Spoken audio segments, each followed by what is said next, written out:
जय श्री राम, जय बागेश्वर धाम। दोस्तों, जैसा कि आप देख पा रहे हैं, इस समय बागेश्वर गुरुजी की कथा चल रही है।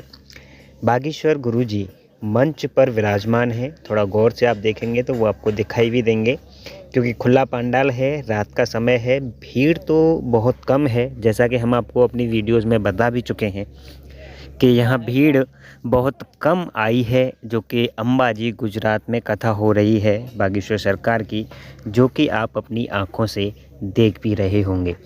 और ऐसा नहीं है कि भीड़ आपको यहाँ पर इसलिए कम दिखाई दे रही है कि लोग यहाँ से जा चुके हैं। अभी हम आपको रास्ते की तरफ यानी रोड की तरफ भी लेके चलेंगे और फिर आपको दिखाने की कोशिश करेंगे कि जितने भी लोग आए थे वो सभी पंडाल में ही बैठे हैं। कोई भी यहाँ से कहीं पर भी नहीं गया है। जितने भी लोग आए थे सुनने के लिए, सभी लोग सुन रहे हैं। कुछ लोग वीडियो बना रहे हैं और देख रहे हैं कि ये कैसा मंजर है। क्या कभी पहले ऐसा आपने देखा था बागेश्वर गुरुजी की कथा में? क्या आपने ऐसा पहला कभी देखा था कि इतने कम भीड़ बागेश्वर गुरुजी की कथा में आई हो? इतनी आसानी से आपको आगे बैठने के लिए जगह मिल गई हो, किसी भी भक्त को कोई परेशानी नहीं हो रही हो, बिल्कुल भी सिक्योरिटी गार्ड या पुलिसकर्मी आपको दिखाई नहीं दे रहे हों? क्या आपने पहले ऐसा कभी देखा था? ये पहली ऐसी कथा है जिसमें इतने कम भक्त, इतनी कम भीड़ आपको देखने को लिए मिल रही होगी। और हम आपको लाइव अपडेट यहाँ की दे रहे हैं। ये कल यानी पहले दिन की कथा है। हालांकि आज दरबार भी लगाया जाएगा, जो कि दरबार का समय है मैं आपको बता दूं। आपने सुना होगा पहले, जहाँ पर भी बागेश्वर गुरुजी दरबार लगाते हैं तो हमेशा उनका जो दरबार है 10 बजे, 11 बजे या 12 बजे से लगना स्टार्ट हो जाता है। लेकिन बागेश्वर गुरुजी का अंबाजी गुजरात में जो दिव्य दरबार है वह शाम को 4 बजे से लगना स्टार्ट होगा। यानी कि जो समय है बागेश्वर गुरुजी ने जो दिया है वह शाम को 4 बजे का है। लेकिन फिर भी हम अनुमान लगा रहे हैं कि बागेश्वर गुरुजी का जो दरबार है, दिव्य दरबार जो है, वो शाम को 5 बजे से ही लगना स्टार्ट होगा। उसका सबसे बड़ा कारण अगर मैं आपको बताऊं दोस्तों, तो वो है यहाँ का पंडाल। आप देख रहे होंगे चारों तरफ खुला पंडाल है। बैठने के लिए अगर रात में देखा जाए तो बहुत अच्छा है। ठंडी ठंडी हवा चल रही है, ठंडा मौसम है, सभी लोग सुलभता से बैठे हैं।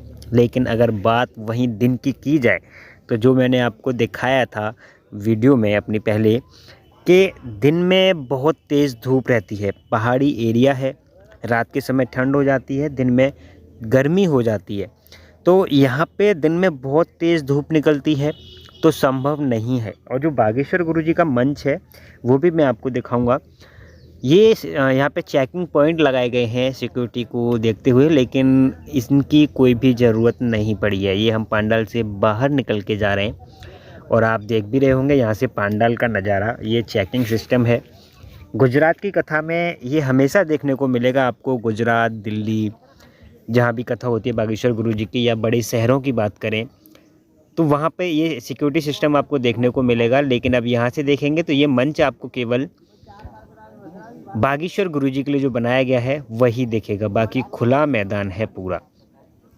उम्मीद हम यही लगा रहे थे कि ये जो मंच है, जितना भी बड़ा मैदान है जो देखने में नज़र आ रहा है, बहुत छोटा है, क्योंकि लाखों की संख्या में लोग आएंगे तो ये जो मंच है, पंडाल है, छोटा पड़ जाएगा। लेकिन अब इसको देखकर तो ऐसा लग रहा है जैसे ये कई गुना विशाल बना दिया है, क्योंकि इसमें ही लोग इतने आए हैं कि पूरा पंडाल खाली पड़ा हुआ है। अब देखिए यहाँ से आप देख पा रहे हैं, लाइव चल रहे हैं गुरुजी, आप एलईडी पे देख पा रहे होंगे।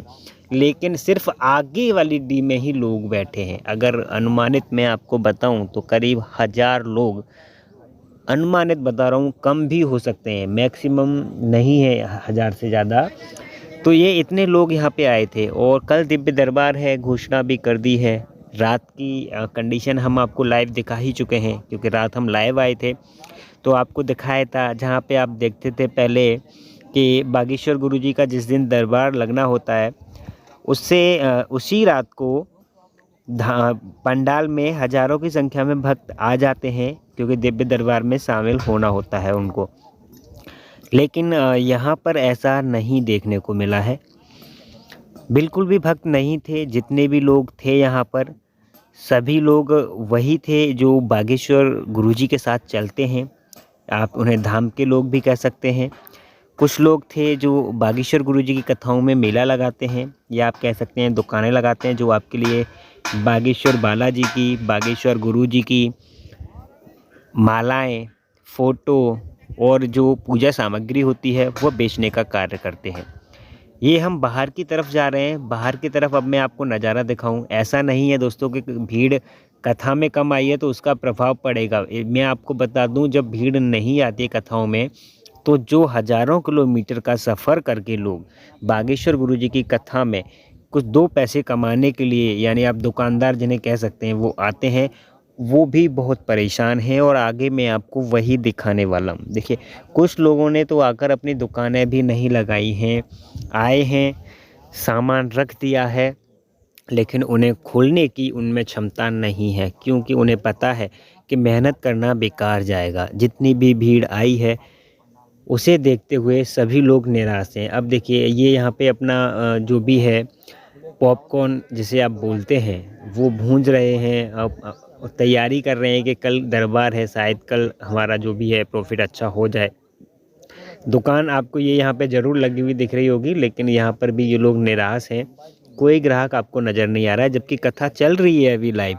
अब इससे आगे आपको मैं लेके चलूँ दोस्तों, तो आप देख पा रहे होंगे ये आपको दुकानों का जो सामान है वो ढका हुआ रखा दिखाई दे रहा होगा। जगह जगह जो भी उन्होंने अपनी जगह कवर करके रखी है कि हम अपनी दुकान यहाँ लगाएंगे। किसी ने भी अपनी दुकान नहीं खोली है, क्योंकि यहाँ का माहौल देखकर बिल्कुल भी ऐसा नहीं लग रहा है कि वो 2 पैसे बचा पाएंगे। सब यही कह रहे हैं कि हम जितना खर्चा करके यहाँ पे आए थे वो भी पॉसिबल नहीं हो पा रहा है कि हम यहाँ निकाल पाएँ। ये देखिए, लोग आराम ही कर रहे हैं, दुकान नहीं लगा रहे हैं, दुकान नहीं खोल रहे हैं। और ये ऐसा मंजर, ऐसा नज़ारा पहली बार ही देखने को मिल रहा है। इससे पहले हमने अपनी लाइफ में बागेश्वर धाम के इतिहास में ऐसी कथा, ऐसी व्यवस्थाएं नहीं देखी जहां पर दूर से आने वाले लोगों के लिए खाने की कोई व्यवस्था नहीं है। हालांकि जब लोगों ने ज़्यादा शिकायत करी तो उनके लिए पीने के लिए पानी के टैंकर ज़रूर खड़े कर दिए हैं लाकर, वो भी 3 टैंकर हैं। और मैं मानता हूं कि जिस हिसाब से यहाँ पे भीड़ आ रही है उनके लिए वो 3 ही काफ़ी हैं। बाकी खाने के लिए माँ अम्बा जी की कृपा है। उनके यहाँ पर, उनके मंदिर में दोनों टाइम लोगों को खाना खिलाया जाता है और बहुत अच्छा खाना मिलता है, बशर्ते सिर्फ वहाँ पर 20 रुपये का टोकन कटाना होता है। ये देखिए भाई लाइव देख रहे हैं कथा को, क्योंकि मैं आपको उसी समय का वीडियो बना रहा हूँ जब बागेश्वर गुरुजी लाइव थे। उस समय का मंजर मैं आपको दिखा रहा हूँ बागेश्वर कथा का, और ये आपको एकदम अलग लगेगा, अलौकिक लगेगा कि ऐसा कैसे हो सकता है। बागेश्वर गुरुजी की कथा में इतना भीड़ कम कैसे आ सकता है। उसका रीज़न ये भी है, आप देख रहे होंगे हम जिन रास्तों से जा रहे हैं, जंगल ही जंगल है, पहाड़ ही पहाड़ है, आदिवासी एरिया है। तो लोग एक तो आने से डरते हैं कि अगर हम शाम को कथा सुनने जाएंगे तो रात को फिर जब हमें वापस आना होगा तो हमें बहुत सारी कठिनाइयाँ होंगी, हमें लूटने का डर है, लोग हमें लूट लेंगे। यहाँ पे ऐसा होता है कि रात में अगर आप जा रहे हैं तो यहाँ के जो लोकल लोग हैं, जो आदिवासी लोग हैं, लूट लेते हैं, क्योंकि जिनकी जैसी शैली है। अब आप नज़ारा आप देखें, कितना भयावह नज़ारा है यहाँ का। रात का समय है और रात के समय में अब यहाँ से आप अकेले गुजरें और इन झाड़ियों से निकल कर कोई आपके सामने खड़ा हो जाए तो सोचिए आपके ऊपर क्या बीतेगी। वही एक सबसे बड़ा रीज़न है जिसकी वजह से इस कथा में लोग कम आए हैं। और दूसरा, इस कथा का प्रचार और प्रसार बहुत कम हुआ है। और बागेश्वर गुरुजी के ऑफिशियल चैनल पर भी इतनी अपडेट तो थी कि गुजरात में कथा है अंबाजी में, लेकिन फुल एड्रेस उस चैनल पर भी नहीं दिया जा रहा था। तो यह एक कारण भी हो सकता है कि लोगों को पता नहीं चल पाया कि ये कथा का जो फुल एड्रेस है वो क्या है। और एक डाउट यह भी था लोगों के मन में कि अंबाजी 2 हैं, एक छोटी अंबाजी बोला जाता है, एक बड़ी अंबाजी बोला जाता है। तो फुल एड्रेस जब तक नहीं आएगा कोई भी कैसे क्लियर कर पाएगा कि उनको कहाँ जाना है। और लोग इतनी दूर से आते हैं तो कोई भी भटकना नहीं चाहता है। एग्जैक्ट लोकेशन जब किसी के पास होती है तभी वो कोशिश करते हैं कि हम उस जगह पर पहुँचें। तो दोस्तों फ़िलहाल वीडियो में इतना ही। कैसी लगी वीडियो कमेंट में हमें ज़रूर बताइएगा, जय श्री राम ज़रूर लिखिएगा।